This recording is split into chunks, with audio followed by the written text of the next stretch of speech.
आगे बढ़ना है। अब चूंकि आज पीपल्स पार्टी ने काफी प्रेस कॉन्फ्रेंसेस की है, मुराद अली शाह साहब ने भी की है और सईद गनी साहब ने भी। ये जेआईटी का जो मामला है ऑफ कोर्स आपकी सामने है ही, इसको अली जैदी साहब लीड कर रहे हैं। तो ये जो उनका स्टांस है, जो उनकी स्टेटमेंट्स हैं, उनकी तमाम की ओनरशिप क्या पूरी तहरीक इंसाफ की गवर्नमेंट की भी ओनरशिप है या वो इसको इंडिविजुअली जो है देख रहे हैं? इंडिविजुअल खान साहब की इजाजत तो है, लेकिन अब अली जैदी साहब जो बात करें वो हम पाकिस्तान तहरीक इंसाफ की गवर्नमेंट का पॉइंट ऑफ व्यू समझे ना, जो भी वो कहते हैं।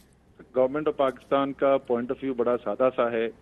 जेआईटी हुई, जेआईटी की इंक्वायरी मुकम्मल होने के बाद उसका कुछ बनना था, वो दराज के अंदर बंद करने के लिए इंक्वायरी नहीं की गई थी।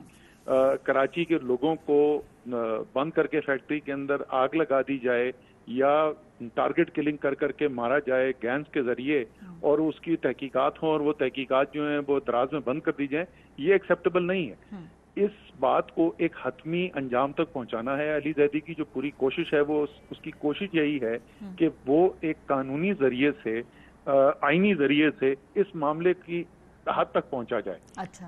और ये बात जो है 100% हुकूमत पाकिस्तान ओन करती है, तरीके इंसाफ ओन करती है। सर उनका एक और मुतालबा है, वो कहते हैं कि जो जेआईटी से मुतालिक एक सुओ मोटो ले सुप्रीम कोर्ट, खास तौर पे जो वो 2 वर्जन सामने आए हैं वो चाह रहे हैं उनको वेरीफाई कराए तो अदालत आलिया कराए।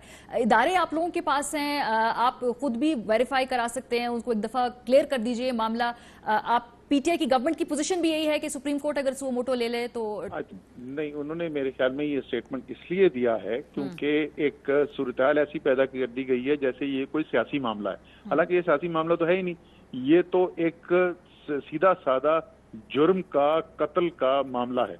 तो इसके अंदर तो सीधा फौजदारी लगनी चाहिए और कानून को अमल करना चाहिए, लेकिन क्योंकि उसको एक सियासी रंग दे दिया गया है तो इसलिए शायद वो चाहते हैं कि अगर सुप्रीम कोर्ट इसका सुओ मोटो एक्शन ले ले या सुप्रीम कोर्ट को रुजू कर लिया जाए मामला, तो वो एक बायस की जो इल्जाम लगेगा कि ये हुकूमत जो है कोई सियासी इंतकामी कार्रवाई कर रही है, वो उससे बचा जा सकता है। तो वो अगर जेआईटीज की हमने तस्दीक करनी हो और उसको विफाकी इदारों से उनको ऑथेंटिसिटी उनकी चेक कर ली जाए, आपको लगता है फिर उससे, लेकिन लगेगा कि जी कोई पॉलिटिकल इसके मोटिव्स हैं, इसलिए वो अगर सुप्रीम कोर्ट के अम्ब्रेला के तहत हो एक तो मेरे ख्याल में ये वाला जो आंसर है वो उसमें एक एहतियात आ जाएगी और लोगों को कम से कम ये नहीं लगेगा कि ये कोई सियासी इंतकामी कार्रवाई की जा रही है किसी इदारे के जरिए, बल्कि एक आज़ाद अदलिया की छतरी के तहत ये अगर होगा तो मेरे ख्याल में ज्यादा इसमें पेशरफ करने में आसानी है। ठीक है। अच्छा, इस पे पोजीशन प्रिंसिपल जो है वो मैं आपको पहले क्लियर कर दूं कि डेफिनेटली पीपल्स पार्टी और उज़ैर बलोच की ताल्लुकात किसी से ढके छुपे नहीं है। ये इसके बारे में हर कोई जानता है और उसमें मेरा ख्याल है कोई जेआईटी की ज्यादा वेरिफिकेशन की जरूरत है भी नहीं कि भाई उनका क्या वहां पर किरदार था और किसकी वहां पर क्या कर रहे थे।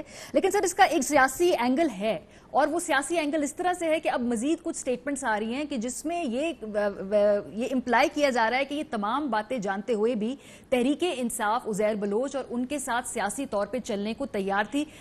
जी असद उबर साहब, इस पे मैं आपका रिस्पांस चाहूंगी कि उस ये जानते बूझते कि क्या मुजरिमाना किरदार है उज़ैर बलोच और उनके साथियों का, पीटीआई फिर भी उनके साथ सियासी कोलिशन में उनसे साथ चलना चाहती थी, ये बात कही है। और सईद गनी को ये पता चला इस बात का जिस वक्त अली जैदी ने एक बाकायदा मेहनत के साथ एक इशू को टीवी की स्क्रीन के जीनत बना दिया और सारे पाकिस्तान ने जब बात करनी शुरू की तो उसके बाद सईद गनी को इसका पता चला, क्योंकि मैंने आज तक सईद गनी से ये पहले तो नहीं सुना था। लेकिन 2011 की जो बात हो रही है उस वक्त मैं सियासत में था नहीं, मैं डायरेक्ट तो उस पर कॉमेंट नहीं कर सकता सिवाय उसके के बाद बिल्कुल समझ से मेरी बाहर है कि उस वक्त क्या चीज थी तहरीक इंसाफ के हाथ में कराची में, जिसकी बुनियाद के ऊपर अमन कमेटी जो है उनके साथ काम करेगी। लेकिन 2014 का जो धरने की बात कर रहे हैं वो तो इतना बड़ा मजाक है। यहाँ मेरे कराची में जो घर है उसके घर के पास होता था, वहां मेरी बीवी बैठी होती थी रोज शाम को और वहां पे जो लोग होते थे वो अगर आप आके देख लेती, आप पता नहीं आपका कभी वहां पे हुआ था, आप अगर गई हो तो वहां आपको अमन कमेटी टाइप को लोग नजर आते थे, फैमिलीज बैठी हुई होती थी, चंद सौ लोग होते थे, स्क्रीन लगी हुई होती थी। बिल्कुल ही मजा का खेज बात की है सईद गनी। वो कह रहे कि जो लड़काना का जलसा था वहां पर भी भेजे, फिर कराची में आप लोगों को जहां जहां मैन पावर की जरूरत होती थी लियारी से वो गाड़ियां भर के भेजा करते थे आपको उज़ैर बलोच। ये जो पीपल्स पार्टी जलसे करते हैं कराची में, वहां तो उनको लियारी से बंदा कोई नहीं मिलता जिसको वो कहते हैं मिनी लड़काना है। और हमारे जलसे कराची के جو لاکھوں کے جلسے ہوتے ہیں وہ لڑکا لیاری سے بڑھ جاتے ہیں. جیسے میں نے کہا بالکل ہی مزہ کا خیز بات کر رہے ہیں. 14 سیٹیں کراچی سے ملی ہیں تحریک انصاف کو. لاکھوں لوگوں نے تحریک انصاف کو ووٹ دیا ہے. تحریک انصاف کو کسی سے بسیں بھروانے کی ضرورت نہیں ہے. وہ کہتے ہیں کہ آپ لوگ لیاری میں جا نہ سکتے کہ اگر ہماری سپورٹ نہ ہوتی. وہ تو اس کو بالکل اسٹریٹ لیول پالیٹکس پہ بتا رہے ہیں نا کہ یہاں پر بھی ہم نے آپ کو سپورٹ کیا, لیاری میں آپ کا انٹری بھی مشکل ہو جاتی. لیاری میں جس نے انٹری کی, شکور شاد, میں اس کو پہلے نیشنل اسمبلی میں ایک دفعہ نر کا بچہ بولا تھا تو بڑے پتنی صحافی بھی ناراض ہو گئے تھے. نر کا بچہ ہونا میرے خیال پتنی کیا بری چیز ہوتی ہے. دلیر آدمی ہے وہ, وہاں پہ کھڑا ہوا, اس نے الیکشن جیتا اور لوگوں کی یادداشت کے لیے بلاور زرداری کو ہرا کے الیکشن جیتا. وہ لیاری کے عوام کو ووٹ لے کر آیا. ٹھیک ہے. اچھا, ان ہائنڈ سائٹ چونکہ اب یہ تمام باتیں آ رہی ہیں, ذوالفقار مرزا صاحب تو آن ریکارڈ ہے, وہ اونرشپ لیتے ہیں جی اس وقت جو بھی ہوا کراچی میں. ان کی جو اہلیہ ہے, ان کی جو جماعت ہے, وہ اس وقت آپ کے ساتھ کولیشن میں ہے.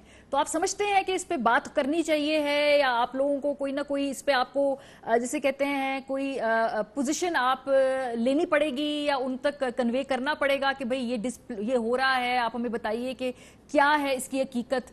مطلب اس پہ you comfortable in the coalition with them right now جب یہ معلومات سامنے آئی ہیں؟ جی بالکل, ہماری جو نقطہ نظر ہے بڑا سادہ سا ہے, اور یہ صرف اس ایشو پہ نہیں ہے, ہر ایشو پہ یہ ہوتا ہے.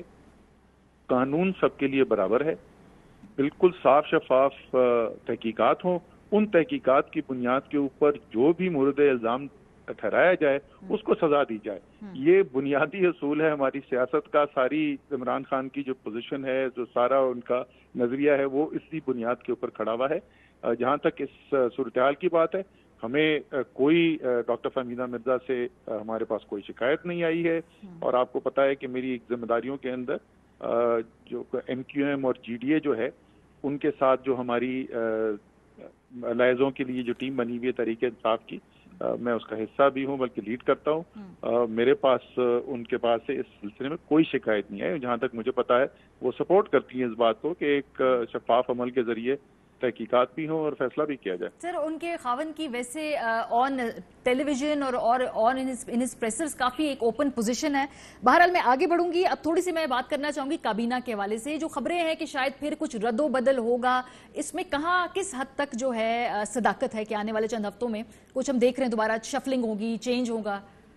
اس کا جواب تو صرف آپ کو وزیر اعظم ہی دے سکتے ہیں, کیونکہ وہ یہ فیصلہ کرتے ہیں. یہ کوئی اجتماعی فیصلہ نہیں ہوتا, یہ وہ انفرادی طور پہ فیصلہ کرتے ہیں. تو ویسے وزارتوں کا ریویو ہو رہا ہے کچھ, کیونکہ کچھ ریڈ لیٹرز بھی ایشو ہوئے تھے چند ماہ پہلے, پھر ایک دو دفعہ دوبارہ کہا ریویو کریں گے, تو کچھ سیریس ریویوز ہو رہے ہوں گے, وہ تو پتا ہوگا نا. وہ پرفارمنس ریویو تو مستقل عمل چلتا رہتا ہے.